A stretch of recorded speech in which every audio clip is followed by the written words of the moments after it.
Hi guys, आप सबका हमारे YouTube चैनल तस्मीर कैरियर एकेडमी पे स्वागत है।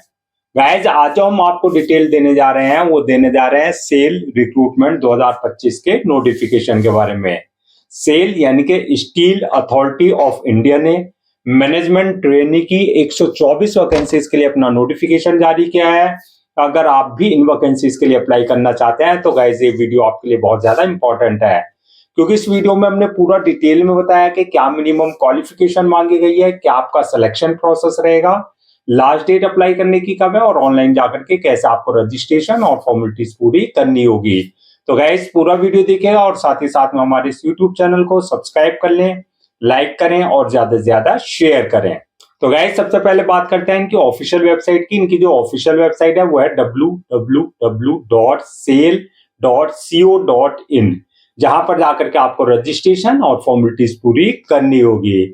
रिक्रूटमेंट अथॉरिटी जो रहेगी आपकी सेल रहेगी, यानी कि स्टील अथॉरिटी ऑफ इंडिया रहेगी, जो कि एक गवर्नमेंट ऑफ इंडिया का एंटरप्राइजेस है, यानी कि पीएसयू है, यानी कि पब्लिक सेक्टर अंडरटेकिंग है। पोस्ट नेम की अगर बात करें तो ये आपकी मैनेजमेंट ट्रेनी की पोस्ट रहेंगी। जेंडर में मेल एंड फीमेल, यानी कि मैन एंड वुमेन, यानी कि पुरुष और स्त्री दोनों ही अप्लाई कर सकते हैं। टोटल वैकेंसी जो है आपका 124 वैकेंसीज के लिए इन्होंने अपना नोटिफिकेशन जारी किया है। जॉब लोकेशन की अगर हम बात करें इसमें, तो सिलेक्शन होने के बाद जो आपका ऑल ओवर इंडिया कहीं भी आपकी पोस्टिंग दी जा सकती है, जहां जहां स्टील अथॉरिटी ऑफ इंडिया के ब्रांचेस या यूनिट्स या प्रोजेक्ट्स चल रहे हैं। इन वैकेंसीज के लिए आप ऑल ओवर इंडिया यानी कि हर स्टेट से अप्लाई कर सकते हैं। अप्लाई मोड आपका ऑनलाइन रहेगा, ऑफलाइन किसी भी तरह का कोई कम्युनिकेशन या कॉरेस्पॉन्डेंस नहीं किया जाएगा। इसके रजिस्ट्रेशन की अगर हम बात करें तो रजिस्ट्रेशन जो स्टार्ट होंगे वो आपके 15 नवंबर 2025 से, यानी कि 15 नवंबर 2025 से जो है रजिस्ट्रेशन वाला लिंक जो है इनका एक्टिव होगा। और लास्ट डेट जो रहेगी रजिस्ट्रेशन की यानी कि अप्लाई करने की वो रहेगी 5 दिसंबर 2025। तो 15 नवंबर 2025 से लेकर के 5 दिसंबर 2025 के बीच में आपको इनको ऑफिशियल पोर्टल पर जाकर के अपना रजिस्ट्रेशन और फॉर्मेलिटीज पूरी कर लेनी है। रिटर्न एग्जाम डेट की अगर हम बात करें तो रिटर्न एग्जाम डेट की अभी जो है ये आपका जनवरी या फरवरी 2026 में, कभी भी आपका या तो जनवरी में या फरवरी में 2026 में जो है कभी भी आपका एग्जाम कंडक्ट किया जा सकता है।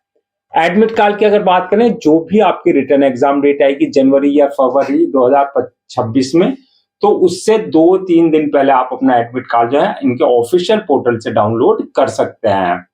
अब बात करते हैं एग्जाम सेंटर्स की। तो एग्जाम सेंटर्स जो रहेंगे आपके दिल्ली, मुंबई, चेन्नई, कोलकाता, बेंगलुरु, भुवनेश्वर और हैदराबाद, जयपुर, लखनऊ, इसके अलावा अदर्स स्टेट्स में जो आपके एग्जाम सेंटर्स रखे जाएंगे। नेक्स्ट बात करते हैं कि आपकी एप्लीकेशन फीस क्या रखी गई है। तो एप्लीकेशन फीस की अगर हम बात करें, अगर आप जनरल, ओबीसी या ईडब्ल्यूएस इस कैटेगरी में फॉल करते हैं तो आपके लिए एप्लीकेशन 1050 रखी गई है। और अगर आप एससी, एसटी, फिजिकल हैंडीकैप यानी कि डिसेबल्ड पर्सन या फीमेल इस कैटेगरी में आते हैं तो आपके लिए एप्लीकेशन फीस 300 रुपए रखी गई है। पेमेंट मोड की अगर हम बात करें तो ये आपका ऑनलाइन, यानी कि at the time of registration आप अपने debit card, credit card, net banking, UPI, IMPS या जो भी पेमेंट गेटवे वहां पर है उसके थ्रू आप अपनी एप्लीकेशन फीस डिपॉजिट कर सकते हैं। अब नेक्स्ट बात करते हैं कि आपका एलिजिबिलिटी क्राइटेरिया क्या मांगा गया है, यानी कि क्या क्वालिफिकेशन मांगी गई है, कौन कौन अप्लाई कर सकते हैं। तो इसमें जो क्वालिफिकेशन की अगर हम बात करें तो इसमें bachelor degree in engineering in relevant field में, यानी कि आपने इंजीनियरिंग डिग्री ले रखी हो रिलेवेंट फील्ड में, जो रिलेवेंट ब्रांच है, जैसे बीटेक यानी कि बैचलर ऑफ टेक्नोलॉजी या बी यानी कि बैचलर ऑफ इंजीनियरिंग, यानी कि आपके पास बीटेक या बी की डिग्री होनी चाहिए रिलेवेंट फील्ड में, यानी कि रिलेवेंट स्ट्रीम में, रिकॉग्नाइज्ड बोर्ड और इंस्टीट्यूशन से। अब नेक्स्ट बात करते हैं कि आपकी कौन कौन सी ब्रांचेस में होनी चाहिए बीटेक या बी की डिग्री। या तो आपने केमिकल इंजीनियरिंग में ले रखी हो ब्रांच में, या सिविल में, या computer and science and information में, या फिर आपका इलेक्ट्रॉनिक्स में, मैकेनिकल में, एक्सेट्रा, यानी कि इन कई ब्रांचेस हैं जिसमें आपकी जो है बीटेक या बी की डिग्री मांगी गई है। एज लिमिट की अगर हम बात करें तो आपका मिनिमम 18 साल और मैक्सिमम 28 साल रखी गई है। 18 और 28 के बीच में अगर आपकी एज है तो आप इन वैकेंसीज के लिए अप्लाई कर सकते हैं। Age relaxation as per government rules and regulation, जो रिजर्व कैटेगरीज वाले हैं उनको जो एज रिलैक्सेशन दिया जाता है वो प्रॉपर आपको एज रिलैक्सेशन दिया जाएगा। अब बात करते हैं नेक्स्ट, आपका जो है सिलेक्शन किस बेसिस पे होगा, कौन कौन सी स्टेजेस आपको क्लियर करनी होगी। तो सिलेक्शन प्रोसेस की अगर बात करें तो इसमें मल्टीपल स्टेजेस रहेंगी। फर्स्ट स्टेज होगी आपकी रिटन एग्जामिनेशन की रहेगी, यानी कि आपका रिटन एग्जाम कंडक्ट किया जाएगा। जो रिटर्न क्वालिफाई कर लेंगे सेकंड स्टेज रहेगी उनकी जीडी एंड इंटरव्यू की। जीडी यानी कि ग्रुप डिस्कशन और इंटरव्यू की। जो जीडी और इंटरव्यू क्लियर कर लेंगे थर्ड स्टेज होगी डॉक्यूमेंट्स वेरिफिकेशन की, यानी कि at the time of registration जो भी डॉक्यूमेंट्स आपने अपने अपलोड किया वो सारे डॉक्यूमेंट्स आपका ओरिजिनल चेक किए जाएंगे, यानी कि वेरीफाई किए जाएंगे। और लास्ट स्टेज जो होगी वो होगी मेडिकल एग्जामिनेशन की, यानी कि जिस पोस्ट के लिए आपने अप्लाई किया है उसके लिए देखा जाएगा कि फिजिकली और मेंटली पूरी तरीके से आप फिट है या नहीं है। तो ये मल्टीपल स्टेजेस रहेंगी जो आपको क्लियर करनी होगी। अब बात कर लेते हैं कि जो आपका फर्स्ट स्टेज है यानी कि रिटन एग्जामिनेशन की, क्या उसका एग्जाम पैटर्न रहेगा, क्या उसका सिलेबस रहेगा। तो एग्जाम पैटर्न और सिलेबस जो रहेगा आपका, ये आपका ऑनलाइन एग्जाम कंडक्ट किया जाएगा, यानी कि सीपीटी कंप्यूटर बेस्ड टेस्ट होगा। टोटल क्वेश्चन जो होंगे 200 क्वेश्चन होंगे। आपका जो सिलेबस पेपर होगा डिवाइड होगा वो दो पार्ट्स में होगा, पार्ट 1 एंड पार्ट 2। पार्ट 1 में जो आपका क्वेश्चन पूछे जाएंगे वो डोमेन नॉलेज से, यानी कि आपकी जो प्रोफेशनल नॉलेज है, कंसर्न सब्जेक्ट है जिसमें भी आपने बीटेक या बी किया रखा है उससे रिलेटेड आपके क्वेश्चंस पूछे जाएंगे, जो कि आपके 100 मार्क्स के 40 मिनट आपको पेपर को सॉल्व करने का दिया जाएगा, यानी कि पार्ट 1 को। अब बात करते हैं पार्ट 2 की। पार्ट 2 में जो रहेगा आपका एप्टीट्यूड टेस्ट रहेगा, ये भी आपका 100 मार्क्स का होगा, जो कि आपका 80 मिनट्स का रहेगा, यानी कि आपके 100 डोमेन नॉलेज के और 100 एप्टीट्यूड टेस्ट से 200 क्वेश्चन हो गए। डोमेन नॉलेज वाले में जो पार्ट 1 में जो आपको 40 मिनट दिए जाएंगे सॉल्व करने के, और पार्ट 2 यानी कि एप्टीट्यूड टेस्ट वाले में 100 मार्क्स का जो रहेगा 80 मिनट आपको दिए जाएंगे। एप्टीट्यूड टेस्ट में आपका क्वांटिटेटिव एप्टीट्यूड, इंग्लिश, रीजनिंग और जनरल अवेयरनेस से रिलेटेड क्वेश्चन हो गए, जो कि आपके 25-25 मार्क्स के रहेंगे, यानी कि क्वांटिटेटिव एप्टीट्यूड से भी 25 क्वेश्चन होंगे, इंग्लिश से भी 25 क्वेश्चन होंगे, रीजनिंग से भी, और आपका जनरल अवेयरनेस से रिलेटेड भी आपके 25 क्वेश्चन रहेंगे। अब नेक्स्ट बात करते हैं कि आपकी फाइनल मेरिट लिस्ट किस बेसिस पे बनेगी। तो फाइनल मेरिट लिस्ट जो बनेगी आपकी परफॉर्मेंस रिटन एग्जामिनेशन की प्लस जीडी और इंटरव्यू की परफॉर्मेंस बेसिस पे आपकी फाइनल मेरिट लिस्ट तैयार की जाएगी। नेक्स्ट बात करते हैं सैलरी एंड अलाउंसेस की। तो सैलरी जो रहेगी इसमें स्टार्टिंग सैलरी 50,000 से लेकर के 1,60,000 के बीच में रहेगी, यानी कि सिलेक्शन होने के बाद जैसे जैसे आपका जो है एक्सपीरियंस होगा उसके हिसाब से आपका इंक्रीमेंट भी होगा और प्रमोशन भी होगा। अलाउंसेस एंड अदर्स बेनिफिट्स का अगर बात करें तो ये आपका as per company norms, government company norm जो आपको दिए जाते हैं वो प्रॉपर आपको DA, HRA, CCA, PF, medical facilities etcetera जो भी अलाउंसेस और अदर्स बेनिफिट्स हैं वो आपको प्रॉपर दिए जाएंगे। अब जो ये आपकी 124 वैकेंसीज, अगर हम इसको कैटेगरीज वाइज ब्रेक डाउन करें, यानी कि किस कास्ट के लिए कितनी वैकेंसीज रिजर्व रखी गई हैं, तो जनरल वालों के लिए 35 वैकेंसीज रिजर्व रखी गई हैं, ओबीसी वालों के लिए 31 है, एससी वालों के लिए 22 है, एसटी वालों के लिए 18 है और ईडब्ल्यूएस वालों के लिए 18 वैकेंसीज हैं। तो इस तरीके से आपसे 124 वैकेंसीज आपकी फिल की जाएंगी।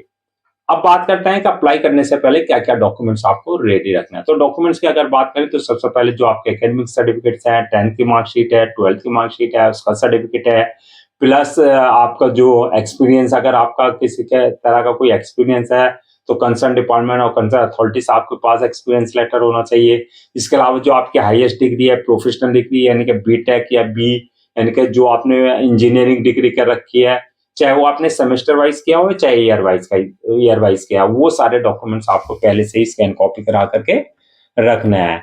इसके अलावा जो बर्थ सर्टिफिकेट यानी कि 10th के मार्कशीट में अगर डेट ऑफ बर्थ मेंशन नहीं है तो बर्थ सर्टिफिकेट आपके पास कंसर्न अथॉरिटी से होना चाहिए। इसके अलावा caste certificate, income certificate, domicile certificate, disability certificate, यानी कि ये सारे सर्टिफिकेट्स का अगर आप किसी भी तरह का कोई कंसर्न जो है कोई भी रिजर्वेशन ले रहे हैं तो कंसर्न डिपार्टमेंट और कंसर्न अथॉरिटी से आपके पास ये सारे सर्टिफिकेट्स आपके पास होने चाहिए। इसके अलावा ID proof, address proof, passport size photo, signature वगैरह जो भी रिक्वायर्ड डॉक्यूमेंट्स है वो सारे डॉक्यूमेंट्स आपको जो है पहले से ही स्कैन कॉपी करा करके रखने हैं। अब नेक्स्ट बात करते हैं कि आपका जो है अप्लाई करने का क्या प्रोसेस रखा गया है। तो जैसे कि स्टार्टिंग में हमने बताया था पूरा प्रोसेस आपका ऑनलाइन रहेगा, ऑफलाइन किसी भी तरह का कोई कम्युनिकेशन या कॉरेस्पॉन्डेंस नहीं किया जाएगा। आपका जो जैसे सबसे पहले आपको इनके ऑफिशियल पोर्टल www.sale.co.in पर विजिट करना है। जब आप वहां विजिट करेंगे, रिक्रूट होम पेज पर जाएंगे, रिक्रूटमेंट कैरियर वाला सेक्शन होगा, वहां अप्लाई ऑनलाइन का लिंक रहेगा, वहां आपको क्लिक करना है। यहाँ पर इस बात का ध्यान देना है, अगर आपने इनके पोर्टल पर अपना आपको रजिस्टर नहीं करा रखा है तो आपको न्यू रजिस्ट्रेशन पर जाकर के अपना basic details, valid email ID और मोबाइल नंबर से अपना आपको रजिस्टर करा लेना है, जहां से आपका यूजर नेम पासवर्ड जनरेट हो जाएगा, यानी कि आपके क्रेडेंशियल जनरेट हो जाएगा। अगर ऑलरेडी आपने इनके पोर्टल पर अपने आपको रजिस्टर करा रखा है तो जो आपका यूजर नेम पासवर्ड है यानी कि क्रेडेंशियल है उससे ही लॉगिन करना है। लॉगिन करने के बाद आपका एप्लीकेशन फॉर्म आएगा, उस एप्लीकेशन फॉर्म को बिल्कुल आपको एक्यूरेट फिल करना है। डिटेल्स फिल करने के बाद नेक्स्ट ऑप्शन आएगा अपलोड योर डॉक्यूमेंट्स का, यानी कि जो भी आपके डॉक्यूमेंट्स है, चाहे वो एकेडमिक है चाहे वो प्रोफेशनल है, वो सारे डॉक्यूमेंट्स अपलोड करने हैं। इसके साथ साथ ID proof, address proof, passport size photo, signature वगैरह जो भी सपोर्टिंग डॉक्यूमेंट्स हैं वो आपको अपने उनके प्रिस्क्राइब फॉर्मेट के हिसाब से यानी कि साइज के हिसाब से अपलोड करने होंगे। डॉक्यूमेंट्स अपलोड करने के बाद नेक्स्ट ऑप्शन आएगा मेक पेमेंट का, यानी कि जो भी आपकी एप्लीकेशन फीस है आपको अपनी कैटेगरी के अकॉर्डिंग वो सारी डिपॉजिट करनी होगी ऑनलाइन ही। और एप्लीकेशन फीस डिपॉजिट करने के बाद नेक्स्ट ऑप्शन आएगा फॉर्म को अपलोड करने का, यानी कि सबमिट करने का। फॉर्म को अपलोड करने से पहले एक बार रिव्यू वाले ऑप्शन में जाकर के पूरा फॉर्म का रिव्यू कर लें और रिव्यू करने के बाद जब फॉर्म को सबमिट कर दें और सबमिट करने के बाद जो उसका 1 या 2 कॉपी जो है प्रिंट आउट जरूर ले लें for your future reference, so that आपके पास एक हार्ड कॉपी के रूप में एक ऑफिशियली रिकॉर्ड आपके पास हो जाए। तो गाइज ये थी आपकी सेल यानी कि steel authority of India recruitment 2025 का नोटिफिकेशन की डिटेल जो कि आपके मैनेजमेंट ट्रेनी की पोस्ट के लिए जारी की गई थी। आई होप आपके सारे डाउट्स क्लियर हो गए होंगे। अगर आपको किसी तरह का कोई डाउट है, क्वेरी है, कंफ्यूजन है तो आप हमसे कमेंट सेक्शन में पूछ सकते हैं, हम उसका रिप्लाई जरूर देंगे। मैं एक बार फिर से रजिस्ट्रेशन डेट और लास्ट डेट या रजिस्ट्रेशन की रिमाइंड करा देता हूं सो दैट आप उसे कहीं पर नोट डाउन कर लें। रजिस्ट्रेशन जो स्टार्ट होंगे वो 15 नवंबर 2025 से रजिस्ट्रेशन स्टार्ट होंगे और लास्ट डेट जो रहेगी रजिस्ट्रेशन की वो रहेगी 5 दिसंबर 2025। तो 15 नवंबर 2025 से लेकर के 5 दिसंबर 2025 के बीच में आपको उनका ऑफिशियल पोर्टल पर जाकर के अपना रजिस्ट्रेशन और फॉर्मेलिटीज पूरी करनी होगी। गाइस हम आपके लिए जितने भी गवर्नमेंट जॉब्स हैं, गवर्नमेंट एग्जाम्स है उससे रिलेटेड जितने भी अपडेट्स होते हैं उस पर वीडियोज लेकर के आते हैं। इसके साथ साथ जो है प्रॉपर कैरियर गाइडेंस आपके लिए वीडियोज लेकर के आते हैं। अगर आप भी चाहते हैं कि आपको जो है प्रॉपर कैरियर गाइडेंस मिलती रहे, साथ ही साथ में आपको गवर्नमेंट जॉब्स और गवर्नमेंट एग्जाम्स के पूरे अपडेट्स मिलते रहे, तो आप लोगों से मेरी रिक्वेस्ट है आप हमारे यूट्यूब चैनल को सब्सक्राइब कर लें, लाइक करें और ज्यादा से ज्यादा शेयर करें।